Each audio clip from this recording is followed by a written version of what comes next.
Este sin duda es un gran e importante tema. Me refiero a la gestión de residuos, a la economía circular y a la ley REP, y particularmente la ley REP aplicada en la agricultura nacional. Para hablar de esto, tenemos aquí en estudio a una experta, doña Bárbara Peñafiel, que es de la Oficina de Economía Circular del Ministerio de Medio Ambiente. Bárbara, muchas gracias por estar aquí hoy día con nosotros. No, muchas gracias por la invitación. Feliz de estar acá. Encantado. Bárbara, cuéntanos cuál es la importancia justamente de la gestión de residuos a nivel mundial, a nivel nacional y particularmente en el campo. ¿Qué relevancia tiene aquello? Sí, primero creo que es importante partir señalando que actualmente vivimos en una triple crisis ambiental de pérdida de biodiversidad, de cambio climático y de contaminación, y donde estas crisis primero están interconectadas entre ellas y además los residuos juegan un rol fundamental en cada una de estas. Yeah. A nivel nacional se generan cerca de 20 millones de toneladas de residuos anualmente. Bastante. ¿Cuánto reciclamos de eso? De eso reciclamos más o menos un 20%, pero depende mucho del tipo de residuo. Por ejemplo, de residuos orgánicos reciclamos o valorizamos menos del 1% de esos residuos, que equivalen, por ejemplo, al 60% o cerca del 50% de nuestra bolsa negra de residuos, de alguna forma. Mira. ¿Y cómo estamos respecto a, si que nos comparamos con algunos países referentes? ¿Estamos bajo en el reciclaje, reclamiento? Estamos bajo en el reciclaje.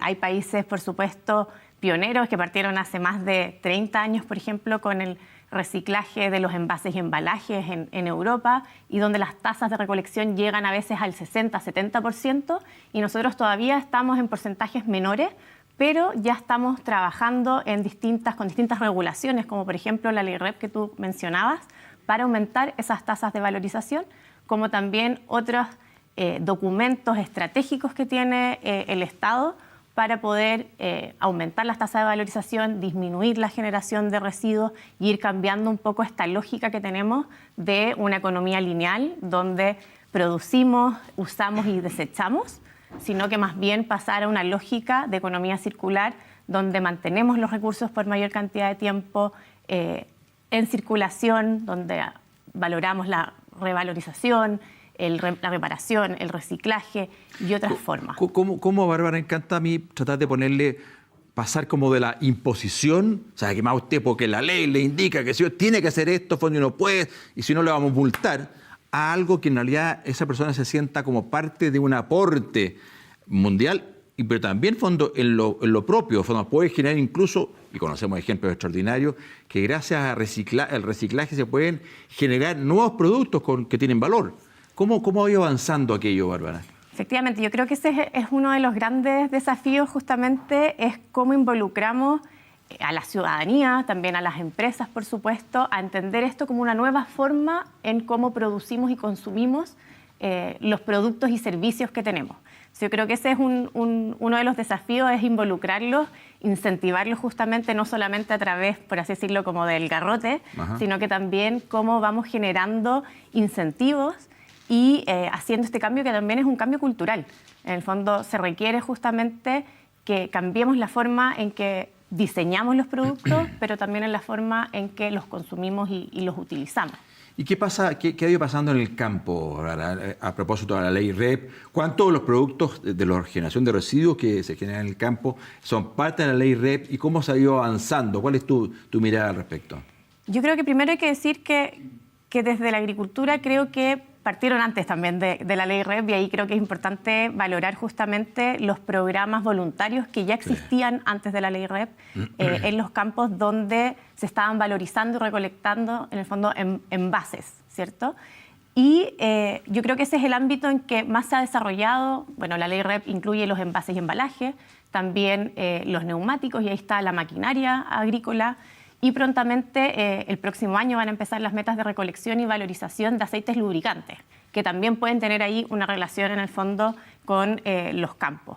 Entonces yo creo que empezó antes y ha ido avanzando, y yo creo que justamente el desafío es cómo va avanzando mucho más territorialmente, considerando además las dificultades o los desafíos propios de la agricultura, que tiene que ver con, normalmente no están tan cerca de donde están, por ejemplo, las plantas de valorización actualmente, que están concentradas en las regiones centrales del país. Entonces hay una logística que también Debe ir es compleja acompañando, y que tiene que ir acompañando y tiene que ir creciendo en el fondo en este tiempo. Y la ley REP apunta a eso, a entregar financiamiento para que eso se pueda desarrollar en el país. Estamos conversando con Bárbara Peñafiel de la Oficina de Economía Circular del Ministerio de Medio Ambiente. Bárbara, porque claro, la ley REP tiene ya 10 años, ¿no? Más o menos. Exacto. Pero yo tengo la sensación que en los últimos años este tema se ha, de verdad, cuando se ha aterrizado con mucha fuerza, la gente ya poco a poco, tengo esa sensación, en fondo, que lo va considerando como algo que es parte del aporte a la biodiversidad, parte del aporte al medio ambiente, parte del aporte a la contaminación que tú decías, y también parte de una oportunidad, en fondo. ¿Esto de verdad ha ido ocurriendo? ¿Los números avalan lo que es mi sensación?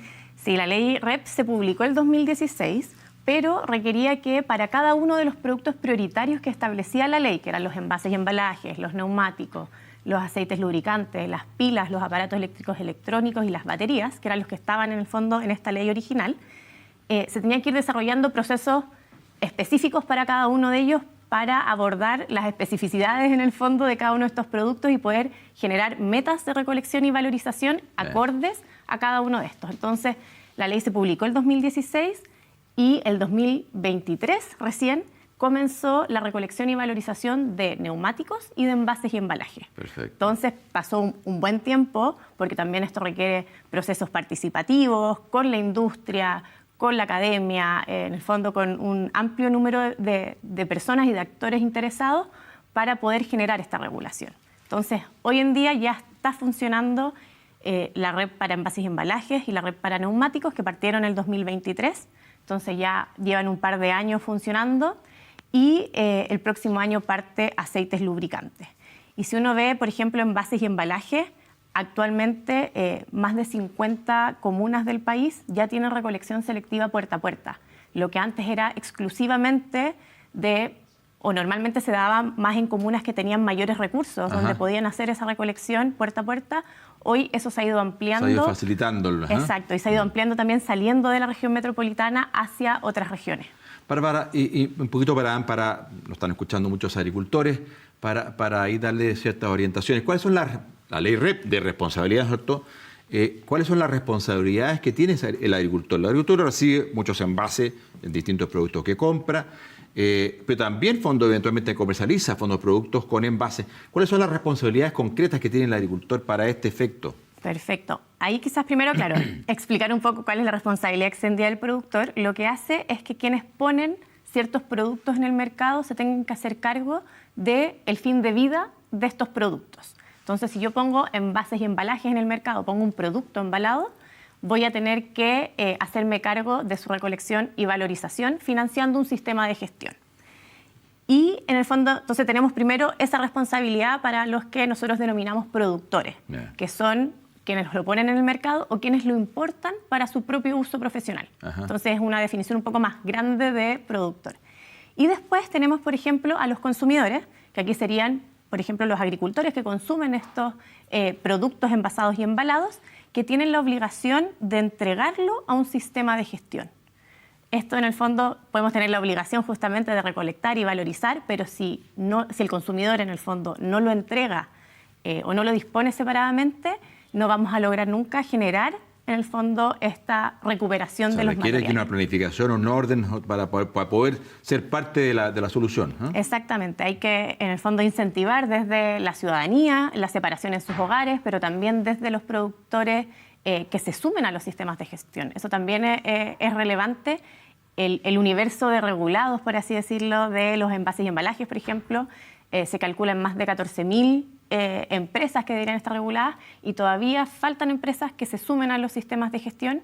Y eso es importante porque la ley también, por supuesto, tiene un sistema de fiscalización, tiene sanciones, que la idea, por supuesto, es que eso no ocurra, sino que efectivamente se sumen a los sistemas de gestión. Bárbara, comentaste justamente de municipios que se han ido incorporando. ¿Qué pasa con los gobiernos regionales? ¿También tienen un rol que cumplir? Y pienso, además, en la agricultura que está tan extendida a nivel nacional, además en comunas, en zonas rurales, comunas rurales. ¿Cuál es el rol que ustedes le asignan a las comunas y a los gobiernos regionales. Sí, la ley le asigna cierto rol también a los municipios, porque son quienes también, por ejemplo, entregan permisos para el uso de ciertos bienes públicos. Ya. Entonces, por ejemplo, la instalación de puntos limpios, puntos verdes, juegan un rol que es importante, además de, por supuesto, el vínculo que tienen directamente con la ciudadanía o con los agricultores en este caso, y que tienen de alguna forma esta llegada más territorial, más local, que es necesaria para la red.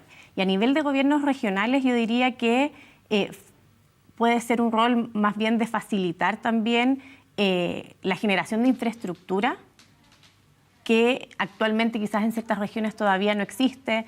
Entonces se puede fomentar desde los gobiernos regionales y de esta articulación que son necesarias en el fondo entre distintos actores, y en este caso entre distintas comunas. Ahora, entonces, y en definitiva, Bárbara, para el mundo del campo, para el mundo de la agricultura, ¿qué desafíos y también qué oportunidades ves tú en este concepto de la economía circular? Fondo, ¿cómo seguir avanzando por esta línea? Yo creo que hay varios desafíos. Por un lado, lo que hablábamos un poco de la logística. En el fondo, la dispersión territorial que tiene la agricultura en Chile, por supuesto, genera ciertas dificultades logísticas que los sistemas de gestión van a tener que ir abordando, y ahí el rol, por ejemplo, de los municipios o de otros actores o otros servicios públicos también que tienen una bajada quizás también más territorial van a ser súper importantes. Y también cómo vamos incorporando otros residuos. Aquí estábamos hablando de los envases y embalajes, de los neumáticos, pero hay otros residuos en el fondo en los campos, en la agricultura, que también generan hartos volúmenes, y que sería importante también poder ir avanzando y generando, por ejemplo, pilotos de reciclaje de otros materiales, entre otras cosas. Interesante. Doña Bárbara Peñafiel, de la Oficina de Economía Circular del Ministerio de Medio Ambiente. Muchísimas gracias, Bárbara, por la interesante conversación de un tema tan relevante donde la agricultura tiene un tremendo rol que realizar. Gracias, Bárbara. Que esté muy